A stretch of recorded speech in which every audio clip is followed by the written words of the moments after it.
Minister for Health. Deputy Speaker, I think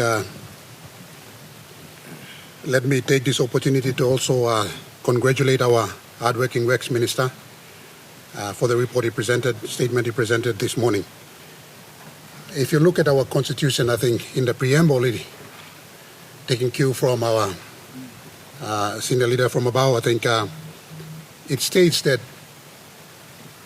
resources must be distributed equitably. And if you look at it, I think to provide a fair platform on which services can be distributed equitably, I think road access provides that fair platform. It's quite difficult for us to give services to people who are landlocked, to give services to people who are living out in the outlying highlands. It's quite difficult without proper form of communication, proper access. So if you look at it, access actually provides that fair platform where every other citizens of this country can have access to government services. So, rightly so, the Medium-Term Development Plan 3 states that road and road access are actually enabling infrastructures. They enable government services to reach everyone. So on behalf of myself, I think I'd like to take this opportunity to thank Prime Minister Marape, the Marape-Rosso government, for actually making Connect PNG one of its flagship policy programs. Under that program, I think all the districts have been given equal, equitable amount of resources to actually realize their dreams in building access for their people. So in Wabek, we've also received our share of resources from the government, and we've actually built certain roads to some of our landlocked areas. And one of such area is a sub-district called Maramuni, which is actually between East Sepik Province and Enga. And it's actually located in a landlocked area. It's quite difficult to access that area. When I looked at the statistics, before there was any form of road connection, the clinic that operated out of the station in Maramuni had an attendance rate of 3,000 patients in a year. As soon as the road reached Maramuni station, in a year, the attendance rate went up to 19,000. So you can see, road access is a very important enabler. It actually provides us that, that access where people can come easily and access government services. Without roads, we can't provide good social services like health and education. So road forms a very important part of any government's endeavor to provide services for its people. Also, if you look at economic services, every other country on planet Earth make their supply chain very cheap in terms of shipping expenses, in terms of freighting expenses. This country has one of the highest cost in terms of supply chain. Not only supply chain, but also in terms of other basic utilities like power and water. If we are to compete with our regional, we are within a region where, it's a very hotspot area where, a lot of countries are actually growing. And if we are to compete in that area, we have to provide all those services and make the cost of doing business in our country cheap. That means we have to build good roads so that the cost of freighting must come down. We have to have cheap water, cheap power, so that we can compete with our neighboring countries. Otherwise, the dream of doing downstream processing, the dream of having our own factories will only be a dream. So on behalf of myself, I think I'd like to take this opportunity to thank the good Minister for Works and of course thank our good Prime Minister for his foresight, because without good roads, we won't be heading anywhere.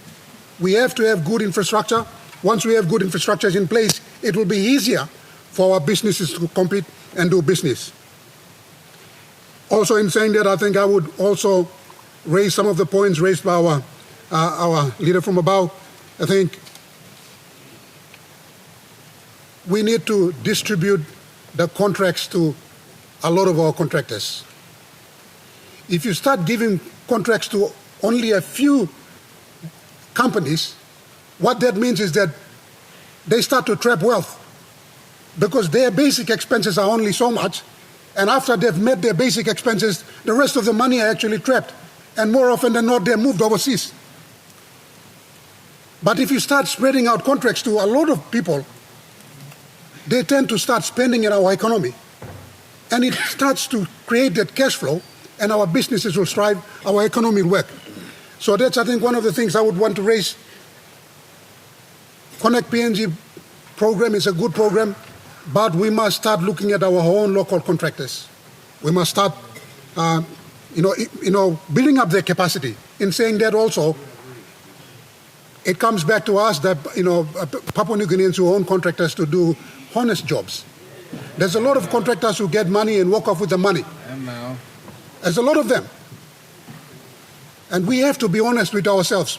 Before we reach out for help, we have to help ourselves. We have to be honest with ourselves. We have to give the best we can to our country. We have no other country than that country that we live in right now.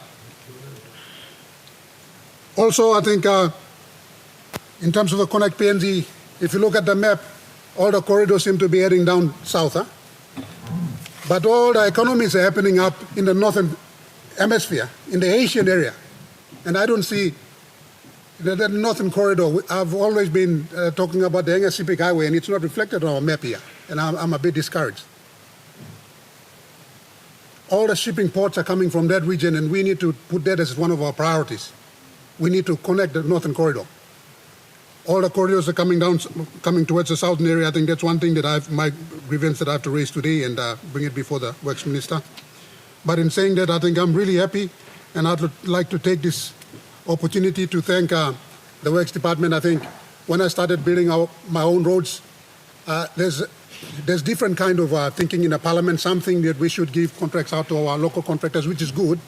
If you have a lot of money in the district, you can do that. For some of us, where we don't have a lot of money, we think the cheapest way to build roads is to actually do it ourselves. Buy our own machines, you just meet the overheads and the overhead cost. And you can do so many roads with the little amount of resource that you get in a fiscal year. So in using that arrangement, I think our Wabek district, we've built close to about 13 roads. And, by buying our own machines, we're able to construct those roads. They're pilot tracks. They're not, properly surveyed and designed roads. Those things will come in time when we go further to develop and upgrade our roads. But I think road is an important component of any development. Without access, we can't bring services to our people. Teachers in the rural areas, they refuse to go to the rural areas, but just like any other parents, they want their children to have access to government services. So if they can't have access, why would they go to rural areas to teach? The same for health workers. They can't go to rural areas to work when there's no road.